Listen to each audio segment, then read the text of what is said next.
ಇದು ರಮೇಶ್ ಜಾರಕಿಹೊಳಿ ಅವರ ಮಾತು. ಇತ್ತ ಮತ್ತೊಬ್ಬ ಸಹೋದರ ಸತೀಶ್ ಜಾರಕಿಹೊಳಿ ನಾವಿನ್ನೂ ಕೂಡ ಬಿಜೆಪಿಗೆ ಹೋಗುವಂತ ನಿರ್ಧಾರವನ್ನ ಮಾಡಿಲ್ಲ ಅಂತ ಹೇಳಿದ್ದಾರೆ. ವೈಯಕ್ತಿಕವಾಗಿ ಬಿಜೆಪಿ ನಾಯಕರು ನನ್ನನ್ನ ಅಂದ್ರೆ ಸತೀಶ್ ಜಾರಕಿಹೊಳಿ ಅವರನ್ನ ಅಲ್ಲಿ ಸಂಪರ್ಕ ಮಾಡಿಲ್ಲ ಅಂತ ಅವರು ವೈಯಕ್ತಿಕವಾಗಿ ಹೇಳಿಕೆಯನ್ನು ಕೊಟ್ಟಿರೋದು. ರಮೇಶ್ ಜಾರಕಿಹೊಳಿ ಸಂಪರ್ಕ ಮಾಡಿರೋದು ನನಗೆ ಅದರ ಬಗ್ಗೆ ಮಾಹಿತಿ ಇಲ್ಲ ಅಂತ ಹೇಳಿದ್ದಾರೆ. ಇದುವರೆಗೆ ಬಿಜೆಪಿಯಿಂದ ನನಗೆ ಯಾವ ರೀತಿಯಾದಂತಹ ಆಹ್ವಾನ ಬಂದಿಲ್ಲ ಅಂತ ಸತೀಶ್ ಜಾರಕಿಹೊಳಿ ಹೇಳಿದ್ದಾರೆ. ಇನ್ನು ಶ್ರೀರಾಮುಲು ಯಡಿಯೂರಪ್ಪ ನನ್ನನ್ನ ಸಂಪರ್ಕ ಮಾಡಿಲ್ಲ, ಯಾವುದೇ ರೀತಿಯಾದ ಕಾಂಟ್ಯಾಕ್ಟ್ ಆಗಿಲ್ಲ, ನನಗೆ ಇನ್ವಿಟೇಷನ್ ಬಂದಿಲ್ಲ. ನ್ಯೂಸ್ 18 ಕನ್ನಡಕ್ಕೆ ಸತೀಶ್ ಜಾರಕಿಹೊಳಿ ಎಕ್ಸ್ಕ್ಲೂಸಿವ್ ಆದಂತಹ ಒಂದು ಹೇಳಿಕೆಯನ್ನು ಕೊಟ್ಟಿರೋದು. ನಾವಿನ್ನು ಬಿಜೆಪಿಗೆ ಹೋಗುವಂತ ನಿರ್ಧಾರವನ್ನ ಮಾಡಿಲ್ಲ, ಇನ್ನೂ ಕೂಡ ಅದರ ಬಗ್ಗೆ ಯಾವುದೇ ನಿರ್ಧಾರಕ್ಕೆ ಬಂದಿಲ್ಲ. ವೈಯಕ್ತಿಕವಾಗಿ ಬಿಜೆಪಿ ನಾಯಕರು ಕಾಂಟ್ಯಾಕ್ಟ್ ಕೂಡ ಮಾಡಿಲ್ಲ. ಇನ್ನು ನಮ್ಮ ಪ್ರತಿನಿಧಿ ಕೃಷ್ಣ ಸತೀಶ್ ಜಾರಕಿಹೊಳಿ ಅವರ ಜೊತೆ ಮಾತನಾಡಿದ್ದಾರೆ. ಸಾಕಷ್ಟು ವಿಚಾರಗಳನ್ನು ಅವರು ಕೂಡ ಪ್ರಸ್ತಾಪ ಮಾಡಿದ್ದಾರೆ. ಸತೀಶ್ ಅವರು, ಬನ್ನಿ ನೋಡ್ಕೊಂಡ್ ಬರೋಣ ಅದನ್ನ. ರಾಜ್ಯದಲ್ಲಿ ಆಪರೇಷನ್ ಕಮಲ ಆರಂಭವಾಗಿದೆ. ಪ್ರಮುಖವಾಗಿ ಜಾರಕಿಹೊಳಿ ಪ್ರದರ್ಶನ ಸೆಳೆಯೋದ್ರ ಮೂಲಕವಾಗಿ ಬಿಜೆಪಿ ಸರ್ಕಾರ ರಚನೆ ಮಾಡೋದಕ್ಕೆ ಮುಂದಾಗಿದೆ ಅನ್ನುವಂಥದ್ದು ಸಾಕಷ್ಟು ಸಂಖ್ಯೆಯಲ್ಲಿ ಒಂದು ಚರ್ಚೆಗೆ ಗ್ರಾಸವಾಗಿದೆ. ಹೀಗಾಗಿ ಈ ವಿಚಾರವಾಗಿ ಸ್ವತಃ ಸತೀಶ್ ಜಾರಕಿಹೊಳಿ ಅವರು ಮಾತನಾಡೋದಕ್ಕೆ ನಮ್ಮ ಜೊತೆಗಿದ್ದಾರೆ. ಅವ್ರನ್ನ ಕೇಳೋಣ, ಇದು ನಿಜಾನ ಸುಳ್ಳ ಸರ್? ಇಲ್ಲ, ನನಗೆ ವೈಯಕ್ತಿಕವಾಗಿ ಇದ್ರ ಬಗ್ಗೆ ಹೆಚ್ಚಿಗೆ ಮಾಹಿತಿ ಇಲ್ಲ. ನಾನು ಕೂಡ ಈಗ ಬಂದಿದ್ದೇನೆ. ನಮ್ಮ ಬ್ರದರ್ ಜೊತೆ ನಾನು ಕೂಡ ನಾಳೆ ಬೆಳಗ್ಗೆ ಚರ್ಚೆ ಮಾಡ್ತೀವಿ. ಅವ್ರು ಏನು ಮಾಡಿದ್ದಾರೆ ಗೊತ್ತಿಲ್ಲ. ನಾವು ಕೂಡ ಮಾಧ್ಯಮದಲ್ಲಿ ನೋಡ್ತಾ ಇದ್ದೀವಿ ಬೆಳಗ್ಗೆಯಿಂದ.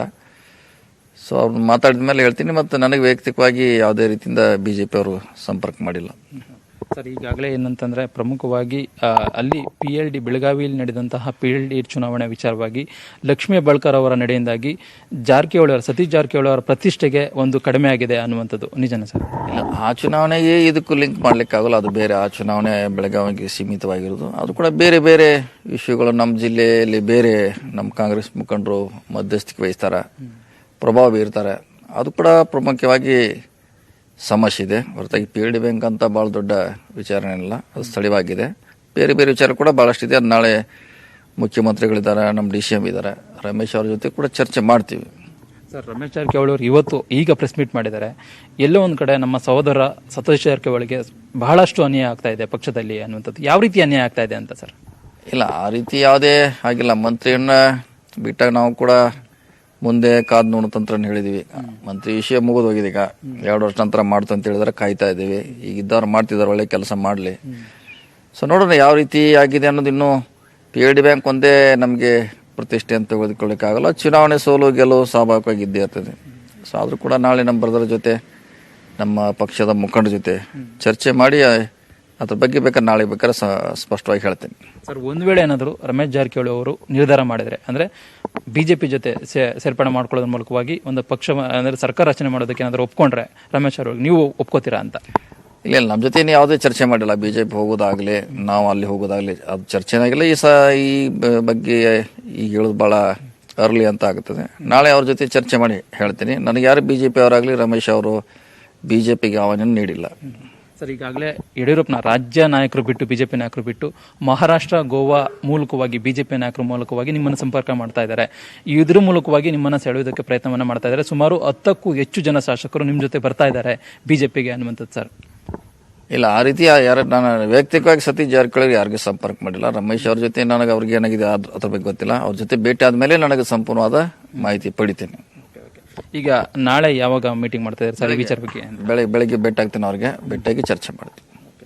ಸರ್, ಈಗಾಗಲೇ ಈ ಒಂದು ವಿಚಾರವಾಗಿ ಸಿದ್ದರಾಮಯ್ಯನಾದರೂ ಸಂಪರ್ಕ ಮಾಡಿದಾರಾ ಅಂತ PLD ಚುನಾವಣೆ ವಿಚಾರಕ್ಕೆ ಸಂಬಂಧಪಟ್ಟಂತೆ ಈಶ್ವರ ಖಂಡ್ರೆ ಅವರು ಏನು ಭರವಸೆ ಕೊಟ್ಟಿದ್ದಾರೆ? ಸಚಿವ ಸಂಪುಟದಲ್ಲಿ ಸ್ಥಾನಮಾನ ಕೊಡ್ತೀನಿ ಅಂತ ಏನು ಭರವಸೆ ಕೊಟ್ಟಿದ್ದಾರೆ ಅಂತ? ಇಲ್ಲ, ಆ ಚುನಾವಣೆಗೂ ಸಚಿವ ಆಗೋದಕ್ಕೂ ಯಾವುದೂ ಸಂಬಂಧ ಇಲ್ಲ. ಅದು ಸ್ಥಳೀಯವಾಗಿತ್ತು. ಪಕ್ಷದ ಹಿತದೃಷ್ಟಿಯಿಂದ ನಾವೆಲ್ಲ ಒಂದಾಗಿ ಆ ಚುನಾವಣೆಯನ್ನು ಮಾಡಿದ್ದೀವಿ. ಅದು ಕಾಂಗ್ರೆಸ್ಸಿನ ಜಯ ಅಷ್ಟೇ. ಅದು ಒಂದು ವೇಳೆ ನಿಮ್ಗೆ ಈಗ ಕಾಂಗ್ರೆಸ್ ಪಕ್ಷದ ಸಮ್ಮಿಶ್ರ ಸರ್ಕಾರದಲ್ಲಿ ಯಾವುದೇ ರೀತಿಯಾದಂತಹ ಅನ್ಯಾಯ ಆಗಿಲ್ಲ ಅಂತ ಹೇಳ್ತಾ ಇದ್ರಿ. ಒಂದು ವೇಳೆ ಅನ್ಯಾಯ ಆದ್ರೆ ಮುಂದಿನ ದಿನಗಳಲ್ಲಿ ನೀವು ನಿರ್ಧಾರ ಬದಲಾವಣೆ ಮಾಡ್ತೀರಾ ಅಂತ ಹೇಗೆ ಅಂತ? ಇಲ್ಲ, ಅದನ್ನ ನಾವು ಪಕ್ಷದ ವರಿಷ್ಠರ ಚರ್ಚೆ ಮಾಡ್ತೀವಿ. ಆ ರೀತಿ ನಿರ್ಧಾರ ತೆಗೆದುಕೊಳ್ಳೋಕ್ಕಾಗೋಲ್ಲ. ತಕ್ಷಣ ಚರ್ಚೆ ಮಾಡ್ತೀವಿ. ಏನಿದ್ರು ಇಲ್ಲೇ ಪರಿಹಾರ ಮಾಡ್ಲಿಕ್ಕೆ ನಾವು ಪ್ರಯತ್ನ ಮಾಡ್ತೀವಿ. ಶ್ರೀರಾಮುಲು ಸೇರಿದಂತೆ ಬಿಜೆಪಿ ನಾಯಕರು ನಿನ್ನೆ ಯಡಿಯೂರಪ್ಪನವರು ಕೂಡ ನಿನ್ನ ಸಂಪರ್ಕ ಮಾಡಿದ್ದಾರೆ, ನಿಮ್ಮನ್ನು ಸಂಪರ್ಕ ಮಾಡಿದ್ದಾರೆ. ನನಗೆ ಯಾವುದೇ ಬಿಜೆಪಿ ನಾಯಕರು ಶ್ರೀರಾಮುಲು ಅವರಾಗಲಿ ಯಡಿಯೂರಪ್ಪ ಮಾಡಿಲ್ಲ. ಸ್ವಂತ ಯಾವುದೇ ನಮ್ಗೆ ಸಂಪರ್ಕ ಆಗಿಲ್ಲ. ನಿಮ್ಗೆ ಏನಾದ್ರು ಆಲೋಚನೆ ಇದೆಯಾ ಸರ್ ಈಗ ಪಕ್ಷ ಬಿಡುವಂಥದ್ದು? ಇಲ್ಲಿ ಸಮ್ಮಿಶ್ರ ಸರ್ಕಾರದಿಂದ ಬಹಳ ಅನ್ಯಾಯ ಆಗ್ತಾ ಇದೆ, ನಾವು ಬೇರೆ ಕಡೆ ಹೋಗ್ಬೇಕು, ನಮಗೊಂದು ಅಲ್ಲೂ ನ್ಯಾಯ ಸಿಗ್ಬೇಕು ಅಂತ ಏನಾದ್ರು ಅನ್ಕೊಂಡಿದ್ದೀರಾ ಅಂತ, ಆಲೋಚನೆ ಮಾಡಿದಿರಾ ಅಂತ? ಇಲ್ಲ ಖಂಡಿತ ಅಲ್ಲ, ನಮ್ಗೆ ಸಮಸ್ಯೆ ಇದೆ ಸಾಕಷ್ಟು. ನಮ್ಮ ಒಬ್ಬ ಪ್ರಭಾವಿ ಮಂತ್ರಿಯಿಂದ ನಮ್ಮ ಜಿಲ್ಲೆಗೆ ಬಹಳಷ್ಟು ತೊಂದರೆ ಆಗ್ತಾ ಇದೆ. ಅದನ್ನ ನಮ್ಮ ಪಕ್ಷದ ವರಿಷ್ಠರ ಗಮನಕ್ಕೆ ತರುವಂತ ಪ್ರಯತ್ನ ಮಾಡ್ತೀವಿ. ಸರ್, ಈಗಾಗಲೇ ಡಿ ಕೆ ಶಿವಕುಮಾರ್ ಅವ್ರ ವಿಚಾರವಾಗಿ ಅವರದೇ ಒಂದು ಮೇಲುಗೈ ಸಾಧಿಸ್ತು ಅನ್ನುವಂಥದ್ದು, ನಿಮ್ದು ಹಿನ್ನಡೆ ಆಯಿತು ಅನ್ನುವಂಥದ್ದು ನಿಜನಾ ಸರ್ ಅಂತ? ಇಲ್ಲ ಆ ರೀತಿ ಆಗೋಲ್ಲ, ಆ ರೀತಿ ಆಗೋ ಪ್ರಶ್ನೆ ಇಲ್ಲ. ನಮ್ಮ ಸಮಸ್ಯೆಗಳು ಏನಿದ್ರು ನಮ್ಮ ಪಕ್ಷದ ವರಿಷ್ಠರ ಮುಂದೆ ಹೇಳ್ತೀವಿ ಅಷ್ಟೇ, ನಂತರ ನೋಡೋಣ ಅದಕ್ಕೆ. ಸರ್, ನಿಮಗೆ DCM ಸ್ಥಾನವನ್ನ ಕೇಳಿದಿರಿ ಅನ್ನುವಂಥದ್ದು, ಬಿಜೆಪಿ ಏನಾದರೂ ಒಂದು ವೇಳೆ ಕೈ ಜೋಡಿಸಿ ಸರ್ಕಾರ ರಚನೆ ಆಯಿತು ಅಂದ್ರೆ ನಿಮಗೆ DCM ಸ್ಥಾನ, ರಮೇಶ್ ಜಾರಕಿಹೊಳಿ ಅವರಿಗೆ ಒಂದು ಜಲಸಂಪನ್ಮೂಲ ಖಾತೆ ಅಂತ ಬೇಡಿಕೆ ಇಟ್ಟಿದ್ದಾರೆ ಅನ್ನುವಂಥ ಚರ್ಚೆ ಆಗ್ತಾ ಇದೆ. ಇಲ್ಲ ಅದು ಅದ್ರ ಬಗ್ಗೆ ಇಲ್ಲ, ನಾವು ಆ ಪಕ್ಷಕ್ಕೆ ಹೋಗೋದು ನಿರ್ಧಾರ ಮಾಡಲಿ ಅನ್ಬೇಕು, ಅದನ್ನೆಲ್ಲ ಈಗ ಹೇಳೋದು ಬಹಳ ಟೂ ಅರ್ಲಿ ಆಗ್ತದೆ. ಸೊ ನಾವು ಹೋಗ್ಲಿಕ್ಕೆ ಇನ್ನೂ ತಯಾರೇನೇ ಇಲ್ಲ. ಏನಿದ್ರು ವಿದಿನ್ ದಿ ಪಾರ್ಟಿಯಲ್ಲಿ ನಾವು ಪರಿಹಾರ ಮಾಡಲಿಕ್ಕೆ ಪ್ರಯತ್ನ ಮಾಡ್ತೀವಿ. ಅಂತಿಮವಾಗಿ ಏನ್ ಹೇಳಿಕ್ಕೆ ಇಷ್ಟಪಡ್ತೀರಿ ಸರ್? ಈಗ ಸಾಕಷ್ಟು ಈ ಒಂದು ಗೊಂದಲ ಆಗ್ತಾ ಇದೆ. ಅಂದ್ರೆ ಜಾರಕಿಹೊಳಿ ಬ್ರದರ್ಸ್ ಅವರು ಬೇರೆ ಅಂದ್ರೆ ಯಡಿಯೂರಪ್ಪನವರು ಸಂಪರ್ಕ ಮಾಡಿದ್ದಾರೆ, ಮತ್ತೆ ಈಗಾಗಲೇ ಸಮ್ಮಿಶ್ರ ಸರ್ಕಾರಕ್ಕೆ ಈಗ ದೂರ ಉಳಿದಿದ್ದಾರೆ ಸಮ್ಮಿಶ್ರ ಸರ್ಕಾರದಿಂದ, ಮತ್ತೆ ಈಗಾಗಲೇ ಬೆಳಗಾವಿಯಲ್ಲಿ ನಡೆದಂತಹ ಇತ್ತೀಚಿನ ಬೆಳವಣಿಗೆಯಿಂದ ಸಾಕಷ್ಟು ನೊಂದಿದ್ದಾರೆ. ಜೊತೆಗೆ ಈಗಾಗಲೇ ಯಡಿಯೂರಪ್ಪನವರ ಜೊತೆ ಕೈ ಜೋಡಿಸೋದ್ರ ಮೂಲಕವಾಗಿ ಸರ್ಕಾರ ರಚನೆ ಮಾಡೋದಕ್ಕೆ ಮುಂದಾಗಿದ್ದಾರೆ ಅನ್ನುವಂಥದ್ದು. ಇವೆಲ್ಲ ಒಂದು ಗೊಂದಲಕ್ಕೆ ಏನೊಂದು ಹೇಳಿಕೆ, ಏನ್ ಸಂದೇಶ ಕೊಡ್ತೀರಾ ಅಂತ? ಇಲ್ಲ, ಗೊಂದಲ ಅಂತ ನನ್ನಿಂದ ಸೃಷ್ಟಿ ಆಗಿಲ್ಲ, ನಾ ಅಂತ ಹೇಳೋ ಪ್ರಶ್ನೆ ಬರಲ್ಲ, ಯಾಕಂದ್ರೆ ನಾ ಸ್ಪಷ್ಟೀಕರಣ ಕೊಡೋ ಪ್ರಶ್ನೆ ಬರಂಗಿಲ್ಲ. ಆದ್ರೆ ನಮ್ಮ ಪಕ್ಷದಲ್ಲಿ ಸಮಸ್ಯೆ ಇದೆ, ಇದನ್ನ ಮಾತ್ರ ಹೇಳಬಲ್ಲೆ. ಅದನ್ನ ಪರಿಹಾರ ಮಾಡ್ಲಿಕ್ಕೆ ನಮ್ಮ ಮುಖಂಡ ಜೊತೆ ತರ್ತೀವಿ. ನಮ್ಮ ಜಿಲ್ಲೆಗೆ ನಮಗ್ ಬಿಡಿ ಬೇರೆಯವರು ಬಂದು ಬೆಂಗಳೂರವ್ರು ಬಂದು ಬೆಳಗಾವಿಯಲ್ಲಿ ಆಳೋದು ಸರಿ ಆಗಲ್ಲ ಅಂತ ನಾವು ಅವರಿಗೆ ಗಮನಕ್ಕೆ ತರುವಂತ ಪ್ರಯತ್ನ ಮಾಡ್ತೀವಿ ಅಷ್ಟೇ. ಎಸ್, ಇದು ಸತೀಶ್ ಜಾರಕಿಹೊಳಿ ಅವರು ಎಕ್ಸ್ಕ್ಲೂಸಿವ್ ಆಗಿ ನ್ಯೂಸ್ 18 ಜೊತೆ ಬಹಳಷ್ಟು ವಿಚಾರಗಳ ಬಗ್ಗೆ ಮಾತನಾಡಿದ್ದು.